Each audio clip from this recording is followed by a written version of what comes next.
tuzidi kumpenda ndugu na dada, tuzidi kumpa mioyo yetu na atende kama ilivyo mpango wake ndani ya maisha ya kila mmoja wetu, kwa kuwa ni yeye alikujua wewe hata kabla mwingine hapa akujue. Alikujua hata kabla wewe ujijue. Bwana apewe sifa. Kwa hivyo tumfurahie siku ya leo, kwa kuwa ni yeye ametuleta katika wokovu na ni yeye anazidi kutuongoza. Bwana asifiwe. Hebu ndugu na dada tukaingia katika kitabu cha Kumbukumbu la Torati 9. Bado tunaendelea na Musa akizungumza na wana wa Israeli wakiwa pale katika mlango ya nchi ya ahadi. Wako karibu kuvuka katika nchi ya ahadi. Wako karibu kuvuka mto Yordani waingie nchi ya ahadi, wachukue kile chote Bwana alikuwa amewaahidi. Wapokezwe baraka zile ambao wamekuwa kingoja miaka hiyo yote. Imewachukua miaka mingi. Ilikuwa safari ingechukua siku chache sana, lakini imewachukua miaka mingi, na tumeona ya kwamba Mungu aliwapitisha hiyo safari. Kuna kazi alikuwa anatenda ndani yao. Bwana apewe sifa. Na sasa wamefika mlangoni, wako karibu kuingia, na Musa bado anazidi kunena na Israeli. Anazidi kuwazungumzia, kwa sababu Musa mwenyewe hatavuka, hataingia nchi ya ahadi. Aliambiwa kwamba yeye hataingia. Na kwa hivyo anajaribu kukumbusha Israeli kuhusu yale yote Bwana amewafunza na kuwatayarisha ili wakiingia katika nchi ya ahadi wadumishe kile Bwana amewanenea, na ili wapate kufanikiwa na kuishi kama watu ambao wameshinda. Bwana apewe sifa. Hebu tusomee hapo katika Kumbukumbu la Torati, tuanzie hapo 1. Tirere Israeli, tathikiriria waigue ũhoro ũyũ. Rĩu nĩguo ũkũgwata kũringa Jorodani, nĩgetha ũthiĩ ũkegwatĩre kũndũ kwa ndũrĩrĩ nene na irĩ hinya gũgũkĩra, o kũndũ kũrĩa kwĩ matũũra manene mairigĩre na thingo ikinyĩte igũrũ matu-inĩ, kũndũ kũrĩ andũ anene na araya, nao nĩo ariũ a Anaki, arĩa wee ũĩ ũhoro wao, na arĩa wanaigua ũhoro wao ũkĩrwo atĩrĩ, nĩ ũngĩhota gwĩtiria ariũ a Anaki. Tondũ ũcio menya o mũthenya ũyũ wa ũmũthĩ atĩ Jehova Ngai waku nĩwe ũkwamba kũringa mũrĩmo agũtongorie ahana ta mwaki wa kũninana, na nĩwe ũkũmanina biũ na amatorie makĩũnũnũe. Na tondũ ũcio nĩ ũkamaingata na ũtũme mathire o gũthira narua, o ta ũrĩa Jehova akwĩrĩte. Na rĩrĩ, sikiza Israeli, hivi leo unataka kuvuka Yordani uingie kwa kuwamiliki mataifa yaliyo makubwa, kuwamiliki mataifa yaliyo makubwa na yenye nguvu kupita wewe, miji mikubwa iliyojengwa kuta hata mbinguni, watu wakubwa warefu, wana wa Anak wajuao, uliokuwa ukisikia wakitajwa hivi, ni nani awezaye kusimama mbele ya wana wa Anak? Basi jua siku hii ya leo kuwa Bwana Mungu wako ndiye akutanguliaye kuvuka mbele yako kama moto uteketezao. Atawaangamiza, tena atawaangusha mbele yako, ndivyo utakavyowafukuza na kuwapoteza upesi kama alivyokuambia Bwana. Bwana apewe sifa. Tunaona Israeli hapa wakiwa karibu na Musa, ananena nao wakisema kwamba hivi leo unataka kuvuka Yordani uingie kwa kuwamiliki mataifa yaliyo makubwa na yenye nguvu kuliko wewe. Kwa hivyo Israeli walikuwa karibu kuingia na kwenda kupigana na mataifa ambao ni kubwa kuliko wao. Miji mikubwa iliyojengwa kuta hata mbinguni. Kwa hivyo hizo miji wanazoenda kuingia ziko na ukuta ndefu, hata kuvuka ni ngumu. Watu wakubwa, warefu, wana wa Anak, wajuao, waliokuwa ukisikia wakitajwa hivi, ni nani awezaye kusimama mbele ya wana wa Anak? Kwa hivyo hawa wanaoenda kupigana nao ni watu wakubwa, watu ambao wako na sifa, watu ambao usemekana ni nani anayeweza kwenda kupigana na wao kwa sababu ya ukubwa wao, sababu ni majitu, they are giants. Bwana apewe sifa. Kwa hivyo mataifa ambao iko mbele yao ni mataifa kubwa zaidi yao, yenye nguvu kualiko, yenye ulinzi, ambao wako na ngome, ukuta zao ni ndefu, na tena iko na hawa wana wa Anak ambao walikuwa ni majitu. Kwa hivyo ni watu ambao ni wakubwa, na hivyo ndivyo wanaambiwa, kule mnaenda kuingia, hivi ndivyo kumekaa, hii ndiyo changamoto iliye kule. Kwa hivyo kuko na challenge. Wana wa Israeli wanaenda kusimamana na watu ambao wao kama Israeli hawawezi. Wanapewa sifa, sababu kama ni wingi, wao ni wengi, wao ni wakubwa, wao wako na hata ngome, hata wako na ngome, ukuta ambazo zimewazuia wawezi kuwa attacked kirahisi. Wanapewa sifa.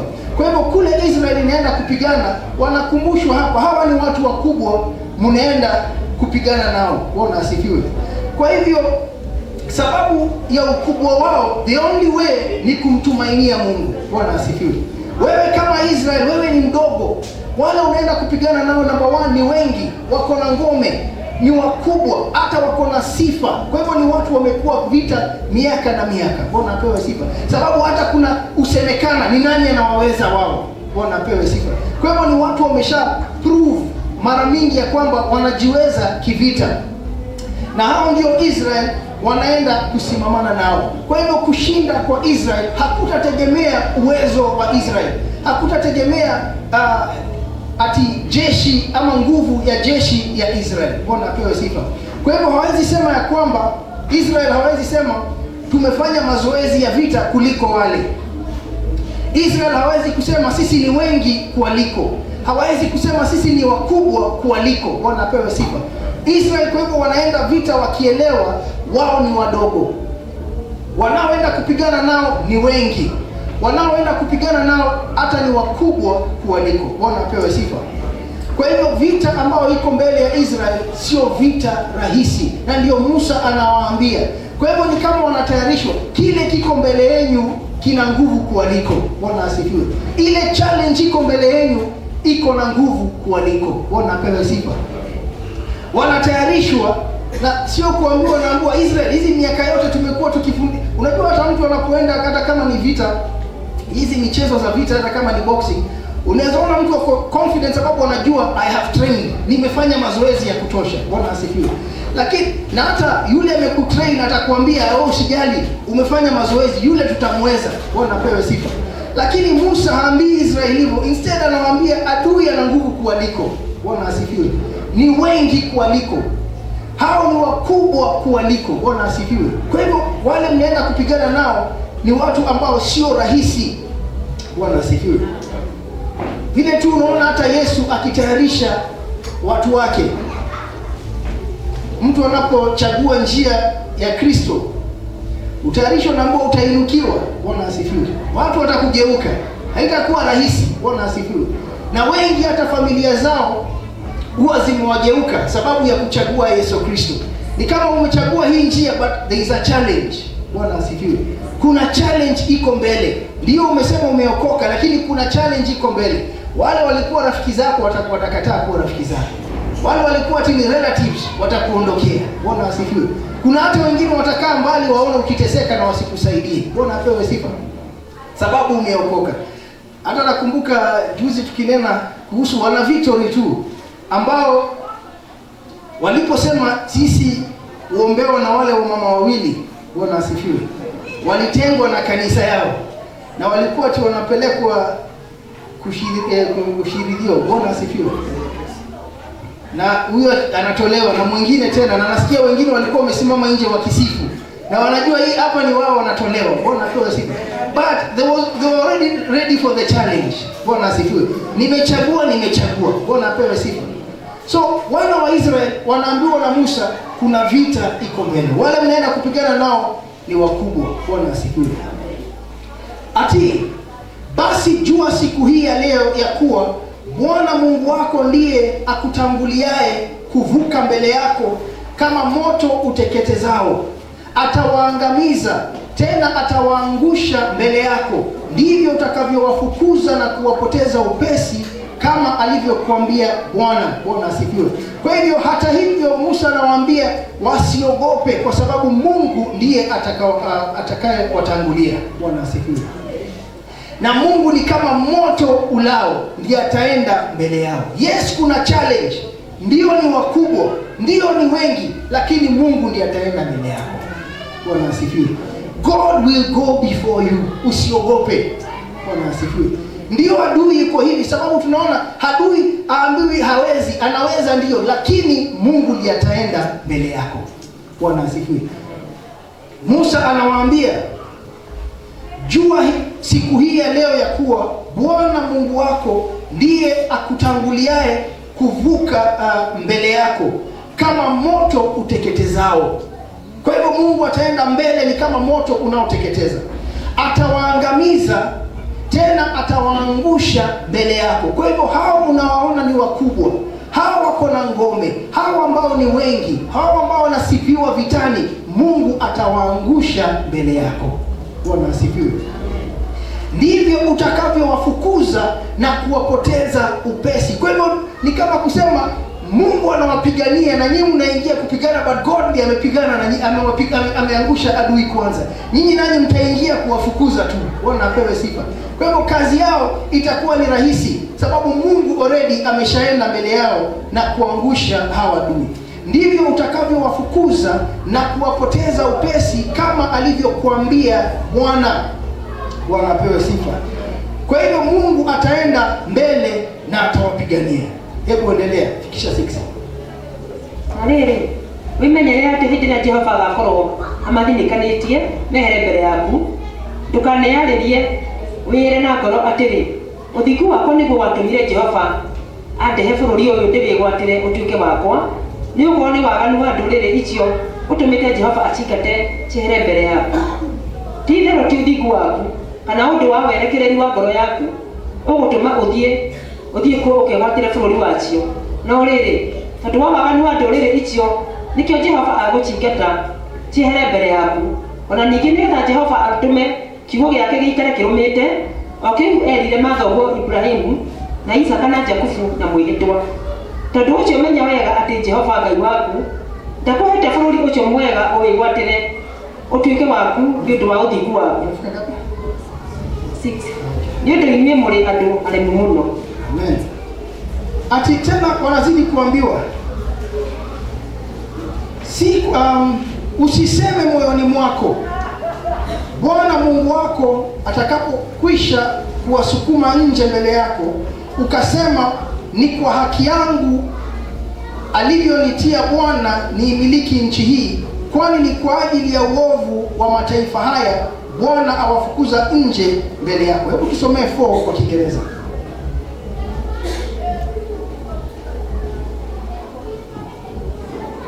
Speak not in your heart, after that the Lord your God has cast them out from before you, saying, for my righteousness the Lord has brought me in to possess the land. But for the wickedness of this nation the Lord does drive them out from before you. Amen. Ati usiseme moyoni mwako, Bwana Mungu wako atakapokwisha kuwasukuma nje mbele yako, ukasema, ni kwa haki yangu alivyonitia Bwana niimiliki nchi hii. Kwa hivyo Israeli wanaambiwa baada ya hiyo, baada ya wao kushinda, sababu watashinda hawa adui ambao ni wengi, hawa adui ambao ni wakubwa, Israeli itawashinda. Hawa adui ambao wanawaweza ni wengi hata kuliko Israeli, Mungu ataenda mbele yao, watapigana hiyo vita na Israeli watashinda. Lakini wanaambiwa wasiseme mioyoni mwao ya kwamba ni kwa sababu ya haki yao ndio wameshinda hiyo vita. Bwana apewe sifa. Wasiseme ni kwa sababu ya haki yao ati ndio Bwana amefanya wamiliki hiyo nchi, kwani ni kwa ajili ya uovu wa mataifa haya Bwana awafukuza nje mbele yako. Kwa hivyo hawafukuzwi sababu nyinyi ndio watakatifu. Bwana asifiwe. Si ati hawa Israeli wako na haki, ni more righteous ama wako na uadilifu kuliko hao adui. Bwana asifiwe. Lakini wanaambiwa ni sababu adui huyo ni mtenda dhambi. Bwana asifiwe. Kuna uovu zaidi. Yule adui ametenda uovu zaidi, na ndio sababu Mungu anamuondoa. Hamuondoi sababu wewe Israel ni msafi. Bwana apewe sifa. Kwa hivyo it has nothing to do na righteousness ya Israel. Bwana asifiwe. Wasiringe, wasianze kujivuna ati nimepewa hii sababu vile mimi niko na haki. Bwana asifiwe. Vile mimi ni mwadilifu. Bwana apewe sifa. Si kwa haki yako wala kwa unyoofu wa moyo wako hivi uingiavyo kuimiliki nchi yao, lakini ni kwa uovu wa mataifa haya Bwana Mungu wako awafukuza nje mbele yako, tena apate kuliweka imara hilo neno Bwana alilowaapia baba zako Ibrahimu na Isaka na Yakobo. Tusome 5 kwa Kiingereza. Not for your righteousness, or for the uprightness of your heart, do you go to possess their land. But for the wickedness of these nations, the Lord your God does drive them out from before you, and that he may perform the word which the Lord swore to your fathers, Abraham, Isaac, and Jacob. Kwa hivyo Israel wasione wakishinda hiyo vita, wasidhanie kwamba ni kwa sababu ya unyoofu wa moyo wao. Ati sisi ni watu wanyoofu, sisi ni watu wasafi, tumepiganiwa na Mungu because of how righteous we are. Bwana apewe sifa. Wanaambiwa Israel, nyinyi msiringe hivyo. Bwana asifiwe. Msiseme ni kwa sababu yenu, si kwa haki yako wala unyoofu wa moyo wako hivi uingiavyo kuimiliki nchi yao. Hauingii kwa sababu wewe ni mnyoofu, lakini ni kwa uovu wa mataifa haya Bwana Mungu wako awafukuza nje. Wanafukuzwa sababu wao wako na uovu. Bwana alikuwa ameshasema hao watu wako na uovu, na ya kwamba atawaondoa kwa hiyo nchi. Nchi hiyo itawatema na Israel watapewa hiyo nchi. Bwana apewe sifa. Kwa hivyo wanafukuzwa sababu ya uovu wao. Hao watu wamefika mahali judgment imeshuka juu yao. Bwana asifiwe. Ni kupigwa, wanapigwa, judgment ya Mungu imeshuka juu yao sababu ya uovu wao. Hiyo ndio sababu wanaondolewa. Bwana asifiwe. Na wakiondolewa, wewe upewe hiyo nchi, usiingie pale ukasema ni sababu mimi nina unyoofu wa moyo, ama mimi ni msafi kuliko wao, ama wao sio kama mimi. Bwana apewe sifa. Wanaambiwa wasiseme hivyo, lakini ni kwa uovu wa mataifa haya Bwana Mungu wako awafukuza nje. Tena ni kwa sababu ya ile ahadi ambayo aliahidi Ibrahimu, Isaka na Yakobo. Bwana asifiwe. Kwa hivyo nyinyi muingii pale sababu of your own righteousness, ni sababu ya kile aliahidi Abraham. Sababu aliambia Abraham, nitapatia watoto wako hii nchi. Bwana asifiwe. Kwa hivyo nyinyi mnaingia sababu ya ahadi ile Bwana alikuwa ameahidi Ibrahimu, Isaka na Yakobo. Bwana asifiwe. Tena sababu ya hawa kuondolewa ni sababu ya uovu wao. Bwana asifiwe. Kwa hivyo hii sio baraka ambao wanaenda wakipokea sababu ya vile wamekuwa wazuri. Bwana asifiwe. Au vile wamekuwa watakatifu. Hapana, ni sababu Bwana already alikuwa ameahidi Abraham. Kwa hivyo hii ni kutimiza, Bwana anatimiza ahadi yake. Again, ni sababu hao watu walikuwa ni waovu, na ndio sababu wametolewa. Bwana asifiwe. Kwa hivyo Israel wasiseme ni sababu ya unyoofu wa mioyo yao. Tena 6, basi jua ya kuwa Bwana Mungu wako hakupi nchi hii nzuri uimiliki kwa ajili ya haki yako, kwa maana taifa lenye shingo ngumu. Bwana asifiwe. Ati kwamba wanaambiwa hawapatiwi hiyo nchi kwa sababu ati upatiwi hii nchi nzuri kuimiliki kwa ajili ya haki yako, kwa maana taifa lenye shingo ngumu. Bwana asifiwe. Sasa hebu imagine wako karibu kuingia na Musa anawaambia hamupewi sababu nyinyi ni watakatifu, sababu mko na haki. Because Musa tena anawakumbusha maana taifa lenye shingo ngumu. Bwana asifiwe. Kwa hivyo Israel nao wanaonyeshwa makosa yao. Bwana asifiwe. Sababu mnaweza fika pale mringe ya kwamba nyinyi ndio watakatifu kuliko wale wengine. Bwana asifiwe. Tunaingia hapa sababu sisi ni wasafi kuliko wale. Lakini Musa tena anarudi anawaambia nyinyi wenyewe ni taifa lenye shingo ngumu. Bwana asifiwe. Unajua kuwa na shingo ngumu ni kumaanisha ni watu ambao hukataa kuongozwa, ni ngumu kuwaongoza. Bwana asifiwe. It is very hard wafuate, uambie piteni left, wanaenda njia nyingine. Bwana apewe sifa. Kwa hivyo wako na shingo ngumu. Bwana asifiwe. Walikuwa wanapinga uongozi wa Mungu kila wakati. Wakiambiwa na Bwana wanapinga. Bwana apewe sifa. Kwa hivyo Musa anawakumbusha, nyinyi wenyewe ni taifa lenye shingo ngumu. Bwana asifiwe. Kwa hivyo hamtaenda mkae pale mseme, angalia vile Wakanaani ni wabaya, pia nyinyi si ati ni wazuri. Bwana apewe sifa. Hata nyinyi sio wasafi. Bwana asifiwe. Ni kama wanakumbushwa, ona inywe. Bwana asifiwe. Ndio wale wanatolewa juu ya uovu wao, but nyinyi msiringe ati nyinyi ni wasafi. Bwana asifiwe. Sababu nyinyi wenyewe ni taifa lenye shingo ngumu. Ni watu ambao ni ngumu sana kuambiwa na wafuate. Ni ngumu wafuate vile Bwana anawaambia. They are stubborn. Bwana asifiwe. Ni watu ambao hata wakiongozwa hivi hawafuati. Wakiambiwa hawafuati. Bwana apewe sifa. Musa anawajua, amekuwa na wao hiyo miaka yote. Bwana asifiwe. Na ameona vile baba zao wamekuwa, ameona hata vile watoto wao wako, na anasema nyinyi ni taifa lenye shingo ngumu. Bwana asifiwe. Kwa hiyo anawakumbusha hata na wao vile walivyo. Hebu tuendelee. Soma 7. Ririkanaga utige kuriganirwo ni uria warakaririe Jehova Ngai waku o kuu werũ-inĩ kuma mũthenya ũrĩa waimire bũrũri wa Misiri o nginya hĩndĩ ĩrĩa mwakinyire kũndũ gũkũ rĩ, mũtũire mũremete Jehova. Ona ningĩ kũu Horebu nĩ mwarakaririe Jehova, nake Jehova akĩrakario nĩ inyuĩ o nginya kĩenda kũmũnina. Gũgĩtuĩka atĩrĩ, atĩ hĩndĩ ĩrĩa ndabatire kĩrĩma-inĩ nganagĩrwo ihengere iria cia mahiga, o ihengere iria cia kĩrĩkanĩro kĩrĩa Jehova arĩkanĩire na inyuĩ rĩ, ndaikarire kũu kĩrĩma-inĩ matukũ 40 mũthenya ona ũtukũ, na ndigana kũrĩa irio kana ngĩnyua maĩ.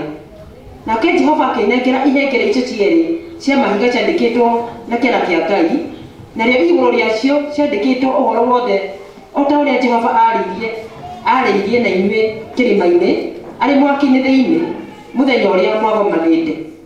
Na gũikinya atĩrĩ, atĩ hĩndĩ ĩrĩa matukũ 40 mũthenya ona ũtukũ mathirire, Jehova akĩnengera ihengere icio cierĩ cia mahiga, o ihengere icio cia kĩrĩkanĩro.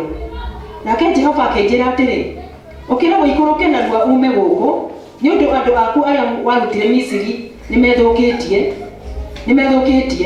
nĩmagarũrũkĩte narua, magatiga gũthiĩ na njĩra ĩrĩa ndamathire mathiage nayo, magethondekera mũhianano wa gũtwekio. Ningĩ Jehova akĩnjĩrĩria katika 12. Kumbuka Israel bado wanaambiwa, usisahau ulivyomtia Bwana Mungu wako kasirani jangwani, tangu siku uliotoka nchi ya Misri hata mlipofika mahala hapa, mmekuwa na uasi juu ya Bwana. Bwana apewe sifa. Sasa Israel wanakumbushwa wao wenyewe tabia zao. Bwana asifiwe. Ndio wale watu wanaenda kutolewa ni waovu. Ile nchi mnaenda kupewa, hao watu wanafukuzwa mpewe hiyo nchi. Bwana asifiwe. Sababu ya uovu wao na sababu Mungu aliahidi Abraham. Lakini hata na nyinyi ambao mnapewa ile nchi, hebu kumbukeni. Bwana asifiwe. Hebu sasa anzeni kujiangalia wenyewe, because it is very easy sisi kuona makosa ndani ya wengine. Ni rahisi kuona dhambi ndani ya mwingine. Bwana asifiwe. Ni rahisi sana hata wewe kudescribe mlevi, kudescribe msherati, kudescribe mtu fulani ambaye ni muongo au ni mwizi. Bwana asifiwe. Unaweza sema vizuri sana kijana wa fulani ni mwizi. Bwana asifiwe. Wale ni waongo. Wale, it is very easy. Bwana apewe sifa. Kuongea kuhusu mwingine. But now wakati unaambiwa sasa, hebu wewe jiangalie. Bwana asifiwe. Angalieni safari yenu. Angalieni kutoka mahali mlianzia. Bwana apewe sifa. Kwa hivyo Israel wanaanza kuambiwa na Musa, na je nyinyi, angalieni vile mmekuwa taifa lenye shingo ngumu. Bwana apewe sifa. Sasa anzeni kuona safari yenu. Angalieni kule mlianzia na Mungu. Ona vile mmetembea, ndio mnabarikiwa, ndio mmeinuliwa, ndio mnapewa baraka kubwa. Bwana apewe sifa. But mkifika pale msijisifu, mseme ni sababu ya haki yenu. Bwana asifiwe. Angalieni vile nyinyi mlivyo. Sasa anaanza kurudisha Israel waone, wajione wao wenyewe. waone vile wao wamekuwa wakitembea. Bwana apewe sifa. Na anapofanya Israeli waanze kujirudia, kuanza kuangalia ndani. Na ndio vizuri hata sisi kama Wakristo ni vyema wakati mwingi kujiangalia hata sisi wenyewe. Sio kuona yule na kusema ule anafaa kupigwa mawe. Bwana asifiwe. Hebu jiangalie wewe useme, nilipokuwa pale, je, mimi nilipigwa mawe? Bwana apewe sifa. Kwa sababu sasa Israeli wanaanza kuambiwa jiangalieni wenyewe. Wanaambiwa na Musa, kumbuka usisahau ulivyomtia Bwana Mungu wako kasirani jangwani, tangu siku uliotoka nchi ya Misri hata ulipofika mahala hapa. Mmekuwa na uasi juu ya Bwana, mmekuwa watu wa kumwasi Mungu from the time ulitoka Misri mpaka mahala hapa. Bwana apewe sifa. Mmekuwa wa kumwasi Mungu, tena mlimkasirisha Bwana katika Horeb, pale mlima Sinai ama mlima Horeb. Bwana akakasirika nanyi hata akataka kuangamiza. Bwana asifiwe. Wanakumbushwa hata nanyi mlipofika katika mlima Horeb mlikasirisha Bwana kiwango kwamba Bwana alitaka kuangamiza. Bwana asifiwe. Kwa hivyo sasa mkumbuke, yani sasa nyinyi safari yenu ati na hapo nalipokwea mlimani, sababu Musa walipofika Horeb, kumbuka alipanda mlimani. Nalipokwea mlimani kwenda kuzipokea mbao za mawe, nazo ni mbao za agano Bwana alilofanya nanyi, ndipo nikakaa mle mlimani siku 40 usiku na mchana, sikula chakula wala kunywa maji. Bwana asifiwe. Musa anawakumbusha, tulipofika Horeb nilipanda mlimani kwenda kupatiwa sasa the 10 commandments. Bwana asifiwe. Zile ziliandikwa kwa mawe na zilikuwa ni mbao 2, 2 tablets of stone. Bwana asifiwe sifa. Kwa hivyo akasema alipanda mlimani kwenda kupewa hizo, na akasema aliketi kule siku 40, 40 days, na anasema hakula chakula, hakunywa maji. Bwana asifiwe. Vile tu tuliona Kristo alipoenda pia jangwani alikaa 40 days bila chakula, bila maji. Bwana apewe sifa. Naye Musa akakaa kule. Kwa hivyo Musa naye inaonekana neema ya Mungu, nguvu za Mungu ndio zilimfanya aweze kukaa hizo siku. Bwana asifiwe. No wonder aliambia hawa watu, mwanadamu hataishi kwa mkate tu, ila kwa kila neno litokalo kinywani cha Bwana. Bwana asifiwe. Sababu alikaa hizo siku zote. Can you imagine 40 days bila chakula? Kama ni Israel, wale wengine wangekuwa shampiga mawe. Bwana asifiwe. Sababu hao kiu kidogo ilifanya wabadilike. Lakini yeye akakaa 40 na amekaa pale juu mbele za Bwana. Bwana akiandika zile commandments. Bwana asifiwe. Pale mlimani anawaambia alipanda kule, na usiku mchana sikula chakula wala kunywa maji. Bwana akanipa zile mbao 2 za mawe. Akanipa zile mbao 2 za mawe, zimeandikwa kwa kidole cha Mungu, in God's own handwriting. Bwana apewe sifa. Na juu yake yameandikwa maneno mfano wa yote aliyosema nanyi Bwana mle mlimani toka kati ya moto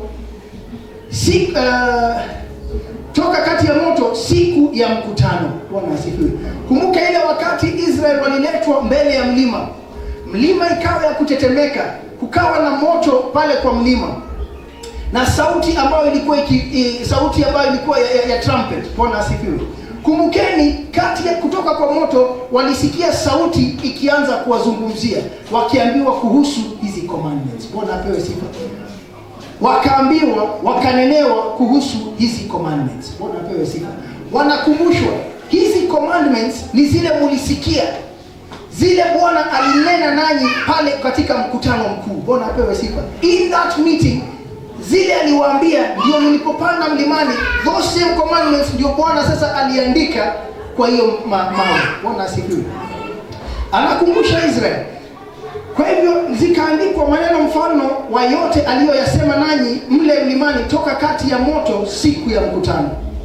Ikawa mwisho wa siku 40 usiku na mchana, Bwana alinipa zile mbao 2 za mawe, nazo ni mbao za agano. Bwana asifiwe.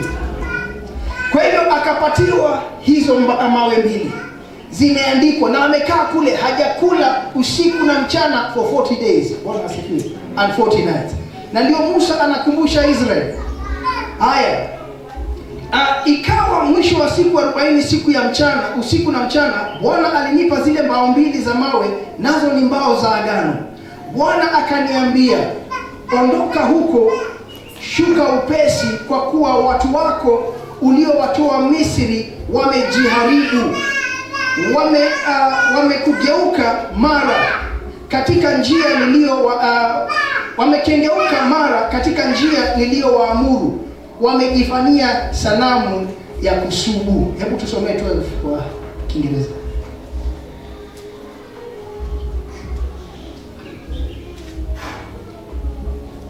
And the Lord said to me, arise, get you down quickly from here, for your people which you have brought forth out of Egypt have corrupted themselves. They are quickly turned aside out of the way which I commanded them. They have made them a molten image. Amen. Bwana asifiwe. Yaani Musa alikuwa bado mlimani, hajashuka. Alikuwa bado mlimani na anapewa agano. Bwana asifiwe. Na tayari hawa watu waliivunja bado wakati inapeanwa. Bwana apewe sifa. Mungu alipokuwa akitoa sheria zake, anapatia Musa sheria zake. Inaandikwa ya kwanza, inaandikwa ya pili, ndio ziende zifike 10, ambazo hawa washapewa walisikia sauti ya Bwana. Bwana asifiwe. As hii inatendeka pande hii, Musa akipatiwa sheria pande hii wanatengeneza sanamu. Bwana asifiwe. Can you imagine, Mungu anapeana sheria hapa na hapa chini wao ni sanamu wanatengeneza. Bwana asifiwe. Wanatengeneza hiyo sanamu ambayo ilikuwa ni ya ndama. Ni kama kuonyesha dhambi huenea kirahisi sana. Bwana asifiwe. Kuliko hata uaminifu. Ni rahisi watu kuondoka kwa njia za Bwana kuliko kufuata njia za Bwana. Bwana asifiwe. Kuondokea njia za Bwana ni rahisi. Angalia hizo siku zote. But within a short time watu wamebadilika. Bwana asifiwe. Hawaamini tena, hawafuati. Bwana asifiwe. Tukiangalia kile kilikuwa kinafanyika pale, kumbuka mlima huu wa Horeb ama Mount Sinai, pale juu kuna moto inawaka. Bwana asifiwe. Utukufu wa Mungu ulikuwa umeshuka kiasi kwamba hata mnyama hakuruhusiwa kugusa ule mlima. Hata mwanadamu aliambiwa asiguse ule mlima. Bwana apewe sifa. Utukufu wa Mungu umeshuka. Presence yake imeshuka. Inasemekana kwamba Bwana alishuka juu ya huo mlima. Bwana asifiwe. Kwa hivyo moto imewaka. Presence ya Mungu iko mahala pale. Presence ambayo ungeona kwa macho. Bwana apewe sifa.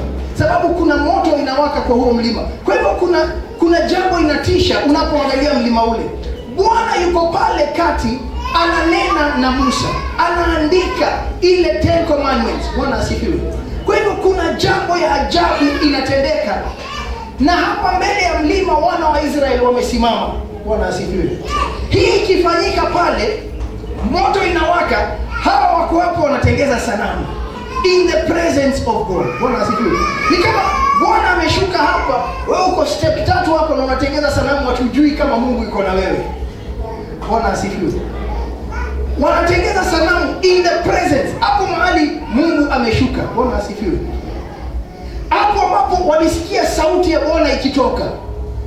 Hawajatoka hiyo mahali, they are still in the same place. Bwana asifiwe. Pale wamesikia sauti ya Mungu, hawajasonga. Bado moto iko pale imewaka. Lakini hawa wako busy wanatengeza sanamu. Bwana asifiwe. Hawa wako busy, wamechukua dhahabu, ni sanamu wanatengeneza. Aaron akiwa pale akishikanisha. Bwana apewe sifa. Kwa hivyo wako busy wanatengeza sanamu. Wanaita hiyo ndio Mungu wao. Na hapa nyuma kuna moto imewaka na Bwana yuko pale ameshuka ananena na Musa. Nakumbuka wao ndio waliambia Musa, "Panda wewe uzungumze naye. Kile utaambiwa ukuje utuambie." Bwana asifiwe. So Musa yuko pale anasikia kutoka kwa Bwana, hao wako hapa busy wanatengeneza sanamu. Bwana asifiwe. Na ndio unaona Musa akiwaambia, "Mkifika kule msiseme ni sababu ya haki yenu." Bwana asifiwe. Mkifika kule msiseme ni sababu nyinyi mko na unyoofu wa moyo. Bwana asifiwe. Kumbukeni vile mmekuwa hizi miaka zote. From the beginning mmekuwa wa kuasi Mungu. Bwana apewe sifa. na ndiye anakumbusha Israeli, na bado mmebarikiwa, bado mtapewa hiyo nchi, bado atawashindania, bado atapiga adui zenu, lakini ona vile nyinyi mlimtendea. Bwana asifiwe. Angalieni vile nyinyi mlimtendea. Bwana asifiwe. Ameshuka mlimani na aliwaambia nitakutana na nyinyi mahala hapa, na hakika Mungu hakukosa kukutana na watoto wake wale ametoa Misri, na akasema nitakutana na nyinyi, endeni mjitakasishe. Siku 3 akajitakasisha. Bwana asifiwe. Na ilipofika siku ya kuja sasa kukutana na Bwana, Bwana ndio huyu ameshuka, na bado hiyo moto na utukufu iko pale, ndio hawa wanatengeneza sanamu Musa alipopanda juu. Bwana apewe sifa, kuonyesha vile mwanadamu hana shukrani moyoni. Bwana asifiwe. Mwanadamu ni rahisi sana kugeuka, kufuata njia ambazo sio za Mungu. Bwana asifiwe. I don't know nini uendelea kwa mafikira zetu kama wanadamu, but kubadilika yetu huwa ni rahisi sana. Bwana asifiwe. Na ndio huyo sasa tunaona wakiwa pale juu wanatengeneza ndama ya dhahabu, na wanaanza kuabudu ile ndama hapo mbele ya mlima ambao umewaka moto kwa ajili ya utukufu wa Mungu ambao umeshuka mahala pale. Bwana asifiwe. But they are still, hata ukasimamisha mtu mwambie, hebu nini unafanya? Natengeneza Mungu sanamu ya kutuongoza. Hapo muulize, na hii moto imewaka pale, nani huyo ameshuka? Bwana asifiwe. Huyu ambaye anasema hamjaona uso wake. Bwana asifiwe. Huyu ambaye mmesikia sauti yake, huyu ambaye amewatoa Misri, amewapigania Misri. Bwana asifiwe. Na bado hapa mnatengeza miungu kama ile ya Misri ili mrudi nayo Misri. Bwana asifiwe. Sababu ya kitunguu na watermelon, na Mungu amesimama hapa mbele. Bwana asifiwe. Mko tayari kurudi nyuma. Bwana apewe sifa. Yaani Musa anawafanya Israel wajiangalie, waone how they are before you even point a finger at somebody else. Bwana asifiwe. Wale wanafukuzwa juu ya uovu wao ndio, batangalieni uovu wenu. Bwana asifiwe. Wale wanatolewa sababu wametenda dhambi, lakini angalieni jinsi ninyi mlitenda mbele ya Mungu. Bwana asifiwe. Yaani mjielewe before you can even boast, na mseme ni sababu ya haki. Bwana apewe sifa. Hebu umefika 12. Endelea. 13. Nikije hapa akijaribia kiwalo atirire andu ani ndimonete ngona ati ni andu aremu muno tigana na nie ureke ndimanine okumanina hure ritwa riao riure okura riehere guku thi muhuro wa iguru njoke ngutwe wero riri runene ona rwi hinya muno kumakira ngikihondoka ngikuruka ngiuma kirima-ini nakio kirima kiu gigiakana mwaki nacio nyekera icio cieri cia kirikanio ndacinyitete na moko makwa meri na niĩ ngĩgĩcũthĩrĩria ngĩona tĩrĩ mwĩhĩtie mbere ya Jehova Ngai wanyu mũgethondekera njaũ ya gũtwekio na mũkagarũrũka ona nua mũgatiga kũrũmĩrĩra njĩra ĩrĩa Jehova amwathĩte mũthiage nayo. Hĩndĩ ĩyo ngĩkĩnyita ihengere icio cierĩ cia mahiga Fika 21. Sawa. Hĩndĩ ĩyo ngĩkĩnyita ihengere icio cierĩ cia mahiga ngĩcinyuguta ngiume moko-inĩ makwa merĩ ngĩciũraganga mũkĩonagĩra na maitho manyu.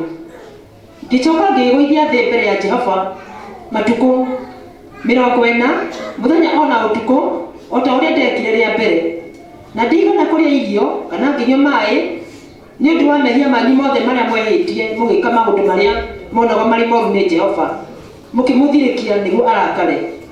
Nĩgũkorwo nĩ ndetigagĩra marakara, o marakara marĩa Jehova acinĩtwo nĩmo akamũrakarĩra akenda kũmũnina. No rĩrĩ ona ihinda rĩu nĩrĩo Jehova no anjiguire. Ningĩ Jehova akĩrakarĩra Harũni mũno akenda kũmũnina. Onake Harũni ngĩkĩmũhoera hĩndĩ oro ĩyo ngĩkĩarĩhia rĩu rĩanyu, narĩo nĩrĩo njaũ ĩyo mwathondekete, ngĩmĩcina na mwaki, ngĩmĩhũranga, ngĩmĩmendaranga mũno o nginya ĩgĩtuĩka ta rũkũngũ rũhinyu. Naruo rũkũngũ rũu ngĩrũikia karũi-inĩ karĩa gathereraga koimĩte kĩrĩma-inĩ. Musa bado anasema tena, Bwana akasema nami. Sasa ni wakati Musa ameshuka na amefika na akapata wale watu wanaabudu sanamu, na Mungu yuko pale, ni kushuka ameshuka wapatie zile commandments. Tena Bwana akasema nami zaidi akaniambia, nimeliona taifa hili, na tazama ni taifa lenye shingo ngumu. Niache nipate kuwaangamiza na kulifuta jina lao chini ya mbingu, nami nitakufanya wewe uwe taifa kubwa lenye nguvu kuwapita hao. Bwana asifiwe. Yaani Mungu alikasirika sana kiasi cha kupendekeza kuangamiza kabisa Israeli na kuanza upya na Musa. Bwana asifiwe. Na yeye ni Bwana angefanya vile. Bwana asifiwe. Anaweza anza na wengine. Bwana asifiwe. Anaweza chukua wengine. Angalia siku ya leo sisi Israeli vile walikataa, angalia sisi tukaingizwa pale. Bwana apewe sifa. So Mungu anaweza anza na wengine. Bwana asifiwe. Anaweza chukua wengine na aanze na wao.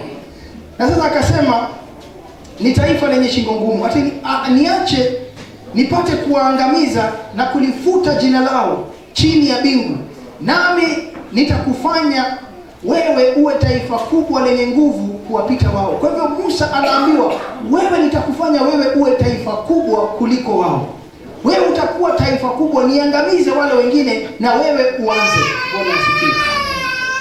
Nakumbuka hiyo ni jambo ambayo mapasta wengi wa sasa wangesema ndio.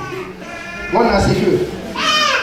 Imagine pastor fulani ameambiwa na Bwana na watu wameishi wakimkasirisha mpaka anauma hivi.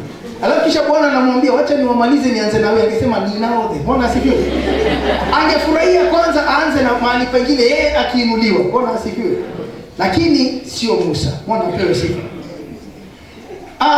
Basi nikageuka nikashuka mle mlimani, mlima ukawaka moto, na zile mbao mbili za agano zilikuwa katika mikono yangu miwili. Kwa hivyo sasa anashuka amebeba ile mbao mbili, amebeba ile commandments vile na vile Bwana amemwambia. Nikaangalia na tazama, mlikuwa mmefanya dhambi juu ya Bwana Mungu wenu. Mmefanya ndama ya ng'ombe na kusubu. Mmekengeuka upesi katika njia aliyowaamuru Bwana. Bwana asifiwe. Kwa hivyo akafika akapata ni kweli hawa watu wametengeneza ng'ombe, ndama ya dhahabu. Ndio hawa wanaabudu hiyo ndama ya dhahabu. Already wameweka idol. Wamevunja hata sheria ambao walikuwa wamepatiwa. Bwana asifiwe. Hata ikamaliza kuandikwa already wanavunja. Walikuwa wameshaambiwa kwa maneno, lakini hata sasa bado wamevunja hiyo sheria. Bwana apewe sifa.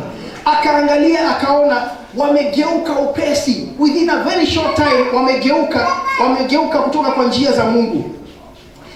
Na Musa akaangalia akaona, nikazishika zile mbao mbili nikazitupa kutoka katika mkono yangu miwili, nikazivunja mbele ya macho yenu. Kwa hivyo Musa alipoona hiyo akatupa ile mawe mbili na akazivunja mbele ya macho yao. Bwana asifiwe. Kanini maji na ni Mungu ameandika kwa ile mawe, lakini Musa akaitupa ikavunjika.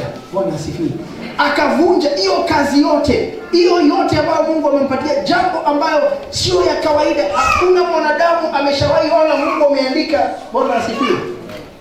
Na amempatia, chukua nimekuandikia hii, fuateni hii.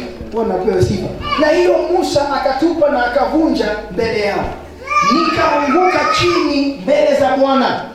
Na alipofanya hivyo Musa akaanguka chini mbele za Bwana siku 40 usiku na mchana, kama pale kwanza. Sikula chakula wala kunywa maji kwa sababu ya makosa yenu yote mliokosa kwa kufanya yaliyo maovu machoni pa Bwana kwa kumkasirisha. Bwana asifiwe.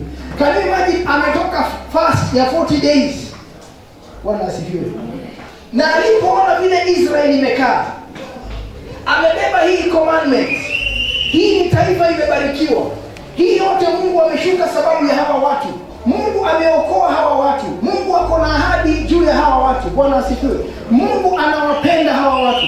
Na anakuja anapata hawa watu wamegeuka migongo yao imeangalia Bwana, wao wanaabudu sanamu. Bwana apewe sifa. Musa akaogopa, akavunja ile command, akaanguka chini tena mbele ya Bwana. Another 40 days. Bwana asifiwe. 40 days. Bwana apewe sifa. I don't think tukachukua pastor hapa Kenya, kuna ule anayeenda 40 days nyingine. Ameshaenda 40 ya kwanza. Achukue another 40 sababu ya makosa ya hao watu. Anaingia chakula sema maliza hao watu bwana. Hiyo hata wananiona. Nimeona ni ukweli. Bwana asifiwe. Akasema malizo. But angalia Musa. Na ndio tujue kwamba huyu mtu alikuwa tofauti sana na wanadamu wengine. Bwana asifiwe. Hakika Mungu alichagua the right person kuongoza Israeli. Bwana apewe sifa. Sababu alianguka tena mbele za Bwana. Kwa hivyo alienda kama mpatanishi mbele ya Mungu. Bwana asifiwe. Ameanguka pale mbele, ni kama amekuja katikati ya hasira ya Mungu na wana wa Israeli. Bwana apewe sifa. Another 40 days tunaambiwa siku 40 usiku na mchana, kama pale kwanza, sikula chakula wala kunywa maji kwa sababu ya makosa yenu yote mliokosa kwa kufanya yaliyo maovu machoni pa Bwana, kwa kumkasirisha. Kwa kuwa niliogopa hasira na makarimio aliyowakasirikia Bwana kutaka kuwaangamiza, lakini Bwana alinisikia wakati huo nao. Bwana asifiwe.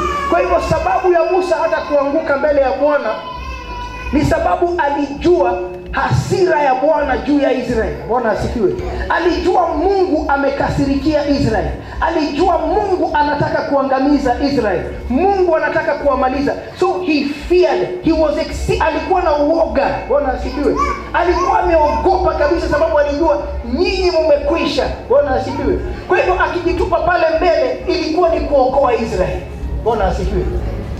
Bwana usiwamalize. Bwana apewe sifa. Kwa hivyo alikuwa ni kulilia na lilia Israeli isiangamizwe. Kwa hivyo alikuwa ni kama mpatanishi, sababu hawa Israeli wenyewe hawangejitakasa, hawangejisafisha. Bwana asifiwe. Wako ndani ya hiyo dhambi, na sasa yeye ameenda mbele za Mungu. Bwana asifiwe. Na anasema alimsihi Bwana na Bwana alimsikia. Bwana asifiwe.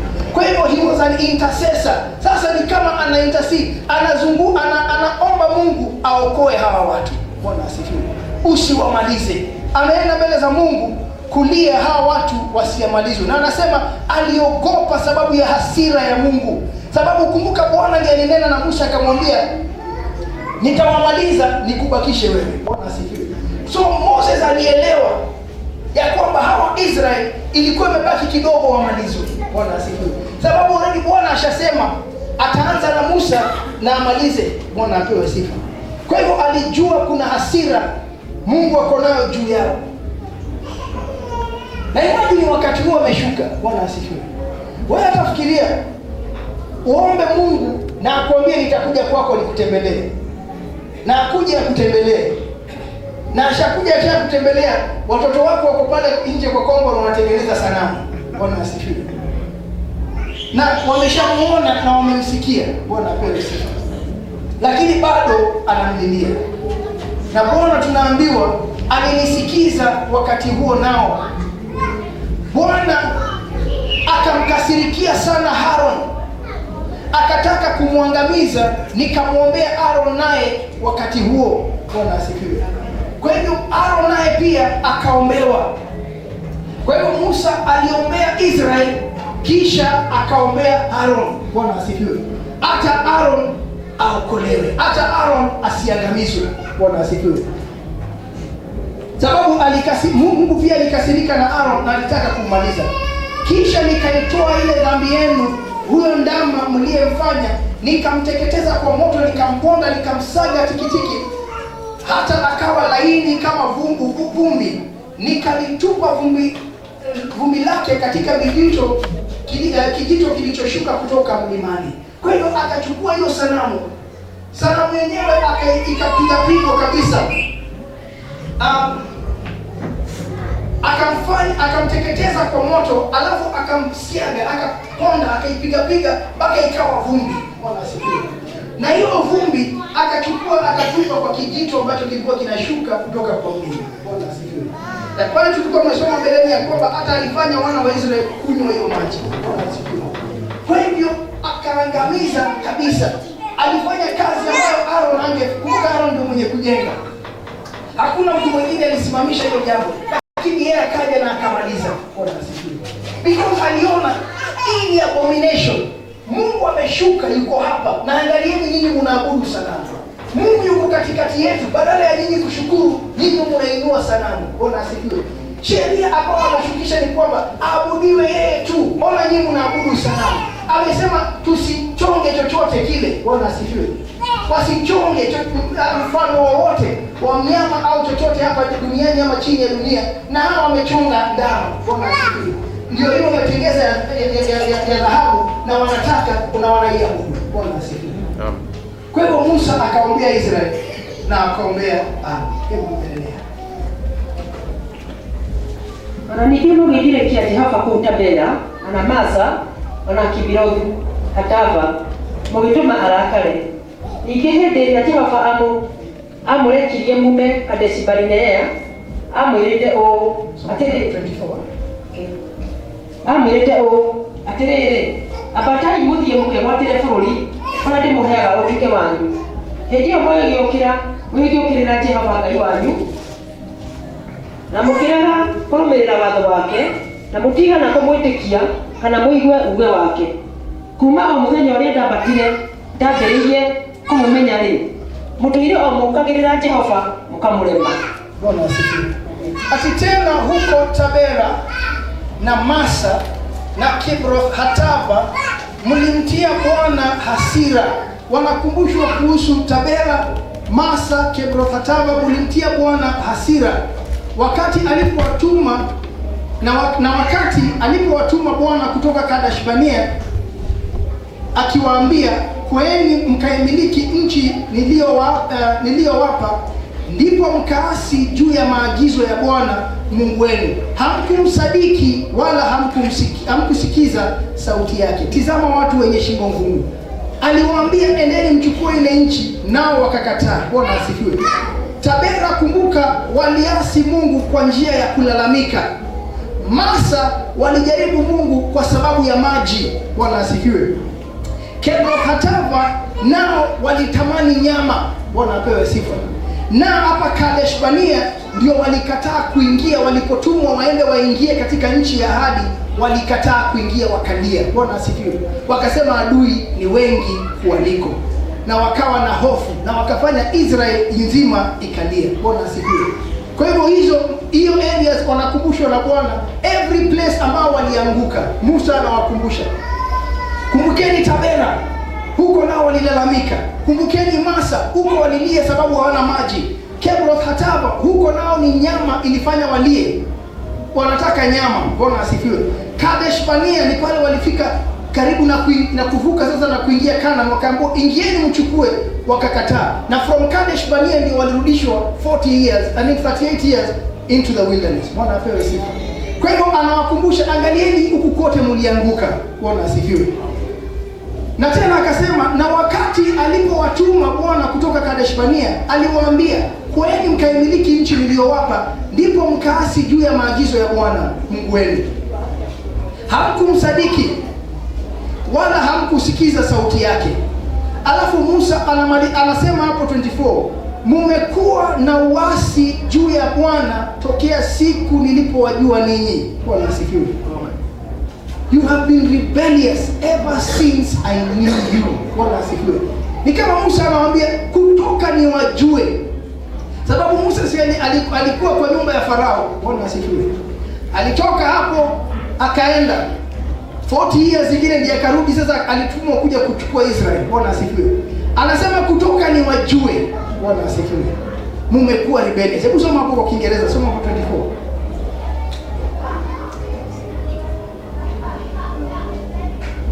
You have been rebellious against the Lord from the day that I knew you. Bwana asifiwe. Kwa hivyo wamekuwa rebellious kwa Mungu. Wamekuwa ni watu ambao wamekuwa wa kumuasi Mungu kutoka wakati Musa aliwajua. Bwana asifiwe.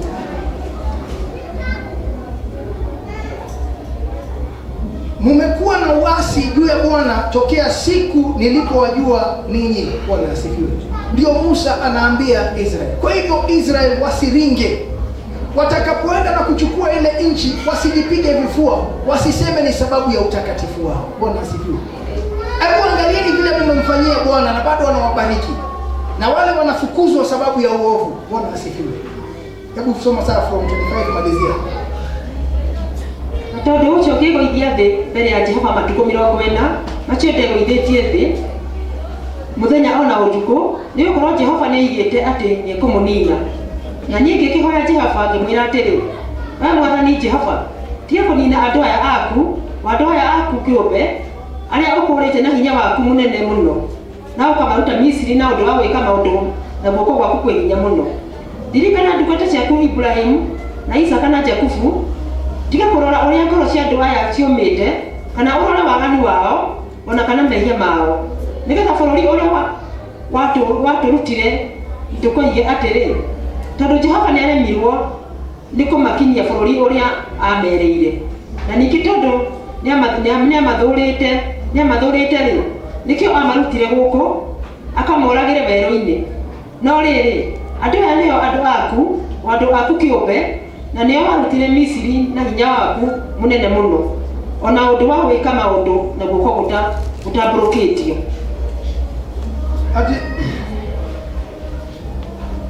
Ndipo nikaanguka nchi mbele ya Bwana siku zile 40 usiku na mchana nilizokuwa nimeanguka nchi, kwa kuwa Bwana alisema atawaangamiza. Nikamuomba Bwana nikasema, Bwana Mungu, usiwaangamize watu wako, urithi wako uliowakomboa kwa ukuu wako, uliowatoa Misri kwa mkono wa nguvu. Wakumbuke watumwa wako Ibrahimu, Isaka na Yakobo. Usiangalie upotofu wa watu hawa, wala uovu wao, wala dhambi yao. Isije nchi uliotutoa ikasema, ni kwa sababu Bwana hakuweza kuwaleta katika nchi aliyowapa ahadi, tena ni kwa kuwa aliwachukia alivyowatoa nje ili kuwaua jangwani. Bwana asifiwe. Musa anamuomba akisema ati nao ni watu wako, urithi wako uliotoa kwa nguvu zako kuu na mkono wako ulionyooka. Bwana asifiwe. Kwa hivyo Musa anaomba Mungu rehema, anaomba rehema za Mungu kwa niaba ya watu, na anapoomba Mungu, anapoweka hoja zake pale, anazungumzia sifa ya Mungu. Bwana asifiwe. Ndio utapiga Israeli, utamaliza Israeli, but what will people say? Bwana asifiwe. Watu watasema nini kukuhusu? Bwana asifiwe. Hata Musa haombi akisema wahurumie. Unajua vile mtu mwingine huwa anasema, Mungu, kumbuka kitu moja nzuri nilikufanyia, nibariki sababu ya hiyo. Bwana asifiwe. Ama niokoe, nilifanya hivi, niliosha kanisa siku moja. Bwana asifiwe. Mungu nikumbuke. But for Israel, hakuna kitu nzuri Musa anasimamisha. Bwana asifiwe. Hasemi Israel walikufanyia, ama wamekuwa wazuri, ama wamefanya hivi. No. Hasimamishi haki ya Israel. Hasimamishi utakatifu wa Israel. Hasemi anything good about Israel ati ndio wasamehewe. Bwana asifiwe. Instead anazungumzia sifa ya Mungu mwenyewe. Bwana apewe sifa.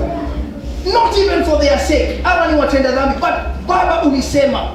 What will these people say? Bwana asifiwe.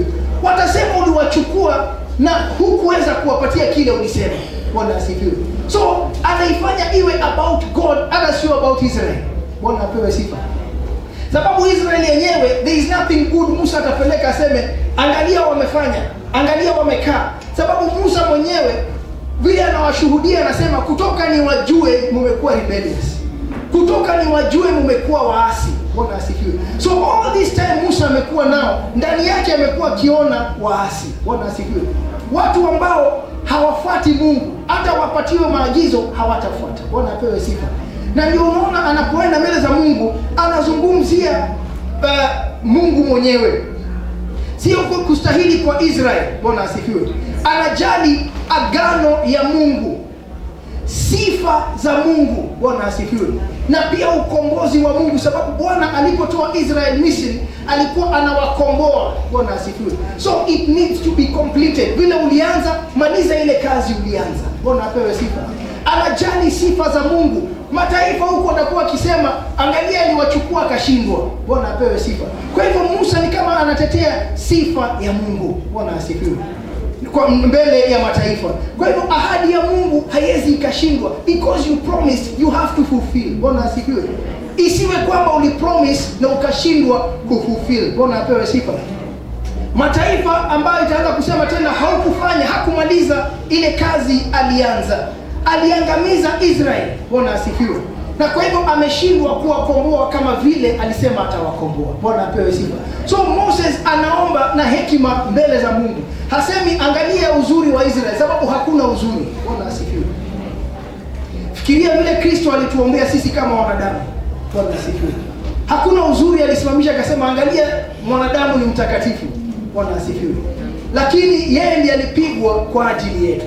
Yeye ndiye alichukua hiyo mzigo yote kwa ajili yetu. Bwana apewe sifa. Musa anaomba, anasema wewe Bwana kumbuka. Bwana asifiwe. Kumbuka ahadi yako. Na nimuomba Bwana na kusema kwa Kiingereza from 26.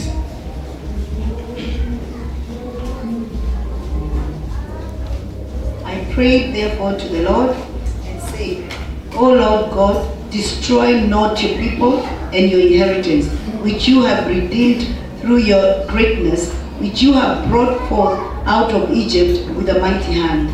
Remember your servants, Abraham, Isaac, and Jacob. Look not to the stubbornness of these people, nor to their wickedness, nor to their sin. Lest the land which you brought us out say, because the Lord was not able to bring them into the land which he promised them, and because he hated them, he has brought them out to slay them in the wilderness. Yet they are your people and your inheritance, which you brought out by your mighty power and by your stretched out arm. Bwana asifiwe. Kwa hivyo ndugu na dada, tujue kwamba tumeokolewa kwa neema ya Mungu. Bwana asifiwe. Na wakati wote tunakumbuka dhambi zetu, ama vile tulikuwa hapo mbeleni, tunapaswa kuwa wanyenyekevu mbele za Mungu, sio kujipiga vifua na kuringa vile tumebarikiwa sababu ya wema wetu. Bwana apewe sifa. Atiangalia vile mimi mtakatifu, ona vile Mungu ameniinua sababu mimi ni mtakatifu. Bwana apewe sifa. Kawaida ya mwanadamu, kumbuka, huwa ni kumwasi Mwenyezi Mungu. A very small thing inafanya mwanadamu aondoke kwa njia za Mungu, lakini Mungu tunajua kwamba ni mwingi wa rehema. Bwana apewe sifa. Na ya kwamba tena tunahitaji mpatanishi, Bwana asifiwe, wa kutuombea kwa Bwana ili kuturudisha wakati tumeondoka kwa njia zake. Bwana asifiwe. Na ndio hiyo sababu tunahitaji Yesu ndani ya maisha yetu. Waefeso 2:8-9 tukisoma pale inasema, si kwa sababu ya haki yako umekombolewa. Bwana asifiwe. Tutaenda pale Romans 3:23 inatukumbusha wote wametenda dhambi. Bwana asifiwe. 1 Timothy 2:5 Kristo tunaambiwa ndio mpatanishi mmoja tu kati ya Mungu na wanadamu. Naye Titus 3:5 tunaona pale tumeokolewa kwa neema, si kwa matendo. Bwana asifiwe. So let's remember. Bwana asifiwe. Wakati utakuwa tempted kuringa wewe ni msafi kuliko mwingine, kumbuka historia yako. Bwana asifiwe. Kumbuka yule pia anataka kusamehewa kama vile wewe ulisamehewa. Bwana asifiwe. Yule pia anastahili mpatanishi kama vile wewe ulikuwa na mpatanishi. Bwana asifiwe. Musa aliomba na Mungu akamsikia. Israel wakaokolewa. Bwana apewe sifa. Mungu hakuwamaliza wakati ule. Bwana apewe sifa. Nasi pia tulikuwa katika njia ambazo zilichukiza Mungu. Tulikuwa kwa njia ambazo ziko nje. Bwana apewe sifa. Lakini siku ya leo tumesamehewa. Bwana asifiwe. Siku ya leo tunasimama sio sababu ya haki yetu, lakini sababu ya haki ya Yesu Kristo. Bwana asifiwe. Kupitia what Yesu alitenda ndio sisi tumesimama tukiwa siku ya leo tukisema sisi ni wasafi. Bwana apewe sifa. Kwa hivyo tusiringe mbele ya wengine. Bwana asifiwe. Hata ni vyema uombee huyo unaona anaenda kuanguka. Yule ambaye ameitwa muovu muombee. Bwana asifiwe. Kumbuka hata wewe ulikuwa kwa ile hali. Bwana asifiwe. Nawe ulisamehewa. Sisi pia tulimchukiza kiwango kwamba tungeangamizwa. Lakini siku ya leo tumesafika sababu ya Yesu Kristo. Bwana asifiwe. Siku ya leo unaweza sembea ukisema ndio uko na haki, lakini not sababu sio wewe, lakini ni Yesu. Bwana asifiwe. Amefanya kazi ndani yako. Bwana apewe sifa. Kwa hivyo ndugu na dada, Israeli ukiangalia wanakumbushwa na Musa, ndio mtaenda mchukue ile nchi. Watu mkifika pale msijipige vifua. Msiseme ni sababu ya haki yenu. Bwana asifiwe. Mungu ndiye amewapatia. Amefukuza wale wengine, amewapatia. Hiyo ni ahadi yake. Bwana asifiwe. Na ametoa wale sababu wale walikuwa ni waovu. Bwana asifiwe. Kwa hivyo hata siku leo tunapofurahia wokovu, tujue ni kazi ilifanywa na mwingine ndio tumepatikana. Yetu ni kushukuru, kumwambia asante. Every blessing analeta kwetu tunasema ni asante. Kila mlango anafungua tunasema ni asante. Not because we are worthy, lakini sababu yeye alitupenda, yeye ndiye aliona inafaa. Bwana asifiwe. Yeye ndiye ametupokeza. Hauko hapa sababu ya nguvu, ama usiangalie yule amekaa na wewe ukaona wewe ni bora kumliko. Hapana. Sote tulianguka. Bwana asifiwe. Naye ametuokoa. Bwana asifiwe. Kwa hiyo tumfurahie, tumshukuru. Kwa ukijua kwamba I've been given whatever nimepewa for free, sijaifanyia kazi. Bwana asifiwe. Na kwa hivyo linda na utunze kile umepatiwa. Bwana asifiwe.